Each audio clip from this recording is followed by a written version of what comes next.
किसी ग्रंथ का गायन केवल पवित्र अवस्था में ही किया जाना चाहिए महाराज जी, परंतु उपासक सुबह संपूर्ण दिनचर्या सोच स्नान शारीरिक व्यायाम आदि 84 जी मन ही मन करता है महाराज जी। गायन और मानसिक चिंतन में अलग बात होती है ना।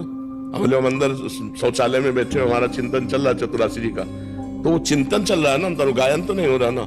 लेकिन चतुरासी जी का गायन लेटरिन में बैठ के करोगे क्या? चतुरासी जी का गायन लेटरिन के पवित्र कपड़ों में करोगे क्या? चिंतन हम भगवान का कर सकते हैं, चिंतन हम पद का कर सकते हैं, लेकिन जब हम गायन करेंगे चतुरासी जी लेकर तो मर्यादा से करेंगे।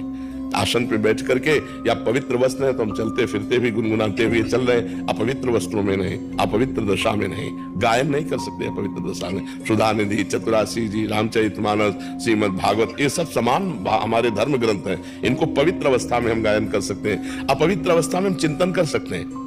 चिंतन मन के द्वारा किया जाता है, गायन वाणी के द्वारा उच्च स्वर में किया जाता है। अब पता चला कि आप शौच हुई, आप पवित्र कपड़ों में सुंदरकांड का पाठ कर रहे हो, वो सुंदरकांड का पाठ ही करने का उसमें विषय था। उनका अपवित्र दशा में सुंदरकांड का पाठ नहीं, पवित्र दशा में। हमारे धर्म ग्रंथ है, ये पवित्र दशा में इनका गायन करें, अपवित्र दशा में इनका चिंतन कर सकते हैं, अपवित्र दशा में नाम जप कर सकते हैं, लेकिन धर्म ग्रंथों का गायन नहीं। हमने तो पादुका, हम सेवा करते हैं ना, पादुका पहन के हमने तो वाणी जी को लेके हमने पद याद किए थे उस टाइम में, या फिर हमको इस वो करते हैं तो पादुका पहन के हम तो उनको याद नहीं। बाथरूम की पादुका अलग होती है। सेवा स्थान है जहाँ पे विद्यालय में बच्चों को पढ़ाते हैं, वहाँ पे हमने पद याद किए थे, तो हम पादुका पहन के सारी। वो पादुका बाथरूम में गई? नहीं, बाथरूम नहीं, बस शौच और बाथरूम की अलग पादुका होती है। और ऐसे पादुका का अलग अलग समय में सत्संग में उसका विवरण किया गया है कि जैसे हम यात्रा कर रहे हैं, हमने शौचालय में जो बाथरूम, वो पादुका नहीं है, तो मंत्र भी जप सकते हैं उसमें पाठ भी कर सकते हैं। अपवित्र दशा में हम धर्म ग्रंथों का पाठ नहीं कर सकते। महाराज जी एक संशय निवृत्ति और कर दीजिए महाराज जी, जैसे बहुत सारे शरणागत परिकर हैं,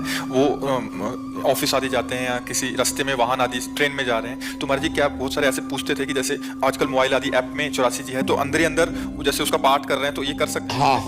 हाँ, ऐसे कर सकते हैं कि जैसे मोबाइल से देखा और अंदर चिंतन करते हुए उसको हम मनन कर रहे हैं, ये तो कर सकते हैं, लेकिन गायन के नहीं कर सकते।